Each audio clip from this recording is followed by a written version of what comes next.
Oke, jadi kali ini kita mau bahas keyboard mekanikal baru yang harganya murah banget. Ini adalah Ajas AK820. Jadi kita lihat dulu dari boxnya. Di sini dia udah pakai print berwarna, walaupun bahan kardusnya itu agak tipis. Di sini ada keyboardnya, ada gambar keyboardnya. Terus di belakangnya juga ada spek-speknya. Di sini ini varian yang pakai Ajas AS Red Switch. Jadi ini varian yang dual tone nya. Nah, coba kita buka aja sekarang.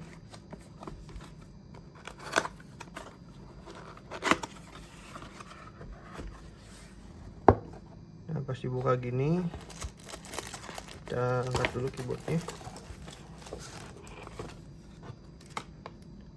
Nah, kelengkapannya itu ada kabel, ini USB A to USB C.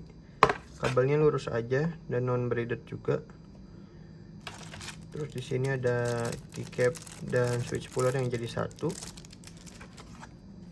Terus di sini ada buku manualnya.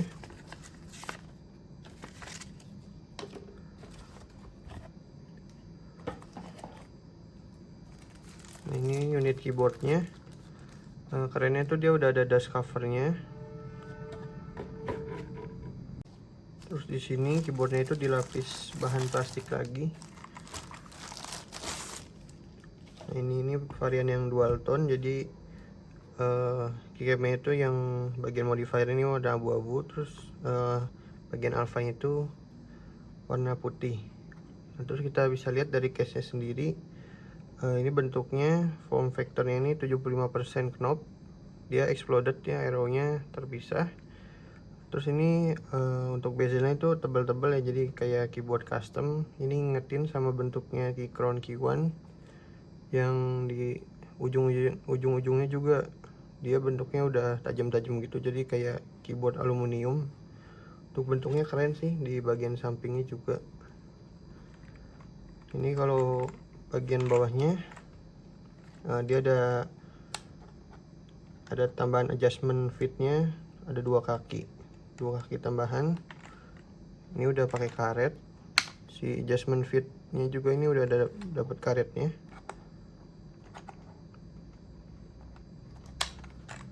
Terus di sini ada USB-C yang detachable. Dia posisinya agak di kanan ya, nggak pas di tengah banget. Terus ini bahan knobnya itu dari aluminium ya. Kita angkat dulu. Oh, dia sama kayak GT65 Lite, jadi dia di bagian dalamnya itu sebenarnya plastik, tapi udah lumayan keren sih. Ini mirip kayak yang GMMK Pro ya, kayaknya, yang ada ininya, teksturnya gini. Sekarang kita lihat keycapnya. Ini dari speknya katanya PBT, cuma masih agak licin ya, mirip-mirip kayak ABS. Itu double shot yang shine through, karena si keyboardnya juga udah ada LED backlightnya. Terus dia profilnya ini OEM. Nah, sekarang kita lihat switchnya. Jadi ini tuh ngambil varian yang red linear ya. Ini jadi sebenarnya itu switchnya Ajas AS001 ya. Kalau di marketplace gitu harganya 3.500. Jadi gila juga nih, bisa ada di keyboard yang harganya 350 ribuan. Coba kita buka aja. Dia tuh pakai yang model kail gitu ya, jadi harus pakai yang ininya dua pembukanya.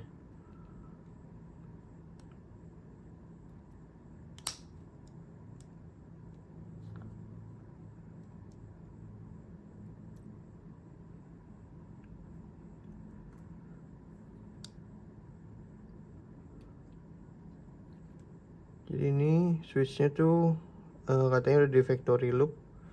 Tapi kalau dia di sini, dia tuh factory loopnya tipis banget ya, malah hampir kayak nggak ada di stemnya ini. Nah, terus ini springnya ini pakai long spring 22 mm kalau nggak salah. Dia tuh berat bottom outnya 50 gram. Sini bagian bawahnya. kelihatan masih agak kering sih. Jadi coba kita dengerin suara switchnya. Jadi ini suara switchnya, ini Ajas AS001, switch linear, factory loop, springnya 22 mm, bottom out 50 gram.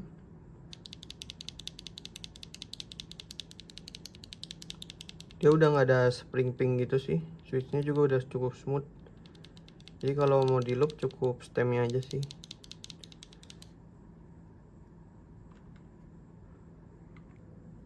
Ya, jadi kita lihat dulu nih backlightnya. Dia tuh kalau yang varian ini backlightnya warna putih, cuma satu warna aja. Tapi dia modenya bisa diganti-ganti. Ada di buku manualnya, dia katanya ada 20 mode. Jadi udah cukup banyak.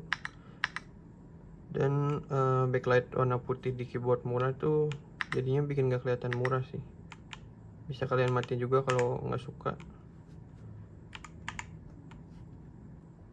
Kalau ngomongin fitur keyboard ini tuh mungkin fitur utamanya adalah harganya yang menarik banget ya. Di 350.000 kita udah bisa dapat keyboard 75% yang ada knobnya. Terus dia pakai mounting gasket mount, dan juga dia soket ini hot swap universal 5 pin. Terus di sini tuh konektivitasnya cuma bisa kabel aja, tapi dia bisa mode Windows ataupun macOS. Nah, gimana typing testnya? Coba kita dengerin.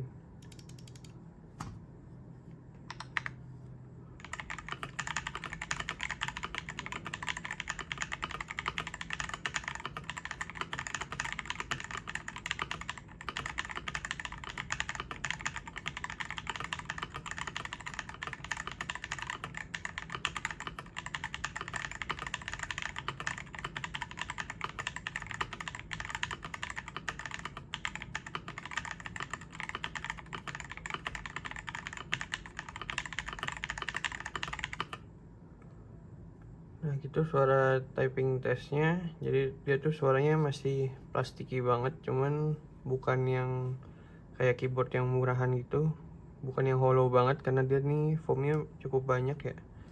Untuk typing feelnya sendiri, dia tuh nggak yang seempuk GT65 Lite, tapi dia tuh nggak sekeras Tremon juga. Ini mungkin ini karena foamnya juga yang kebanyakan, mungkin nanti bisa dilepas juga. Kita cek stabilizernya sekarang. Kalau backspace sih dia aman ya, nggak ada rattle. Kalau yang enter ini ada sedikit rattle ya di sebelah kanannya. Spacebarnya udah enak, nggak ada rattle. Shift kiri ini juga nggak ada, jadi di unit ini cuman di enter yang sebelah kanannya aja. Jadi tuningan stabilizernya itu masih bagusan GT65 Lite, tapi ini juga udah oke banget buat yang nggak pernah ngerasain stabilizer yang enak tuh kayak gimana, yang biasa pakai keyboard gaming yang tuningannya itu jelek banget. Ini udah enak. Nah, terus kenapa keyboard ini bisa murah? Jadi pertanyaan itu yang pasti yang tahu tuh cuman Ajas aja ya. Tapi menurut pendapat saya, si Ajas ini kan sebenarnya perusahaan yang besar, dia tuh bareng anak perusahaannya Apple Maker gitu. Yang mana brand-brand lokal keyboard kita juga ngambil barangnya tuh ke sana buat di rebranding gitu. Jadi ya biar gimana pun mereka pasti dapat harga pabrik gitu karena mereka yang punya pabriknya. Terus apa aja yang dikurangin di board ini dibanding GT65 Lite yang pesaing terdekatnya? Dia tuh nggak punya sistem rotor board. Jadi dia tuh pasti ada keterbatasan di bagian gasketnya, yang mana gasket maksimal ini pasti ngikutin si celah dari USB nya, yang mana sebenarnya ini juga udah dibikin cukup ada space nya sih buat ngebounce gitu. Tapi yang saya rasain ini, kalau kalian yang nyari yang typing feel yang empuk banget, GT65 Lite masih lebih empuk daripada ini. Tapi ini juga masih masuk yang nyaman, dan kalau saya sendiri sih masih malah lebih pas di Ajas AK820 ini. Terus gimana performa switchnya?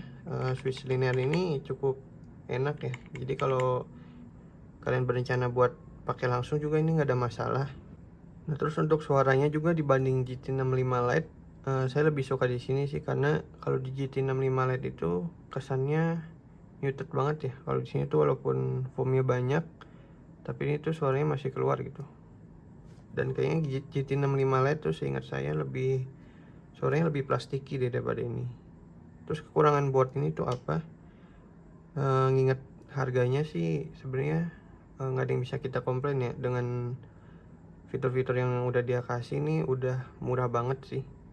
Mungkin ini pasnya di harga 500 sebenarnya kalau normalnya tuh. Kekurangannya itu dia tuh PCB-nya itu dia north facing. Jadi buat kalian yang berencana buat pakai keyboard ini pakai cherry profile keycap gitu, nah kalian harus pikirin juga masalah interference-nya. Sebenarnya bisa juga opsinya itu supaya kalian nggak kena interference, kalian ambil yang long pole switch. Nah itu ada di versi AS yellow-nya itu, dia udah long pole. Tapi karena saya udah nggak suka long pole, jadi saya pakai yang linear ini. Nah kenapa dibilang kekurangan juga, karena menurut saya north facing itu bukan suatu fitur yang mahal ya, karena itu kan hanya cetakan PCB-nya, bukan nambah struktur kayak ganti mounting atau apa gitu. Itu kan hal yang sederhana, nggak kayak nambahin doctor board atau apa. Kalau masalah nggak adanya doctor board sendiri, saya sih nggak akan komplain ya, karena harganya juga murah gitu.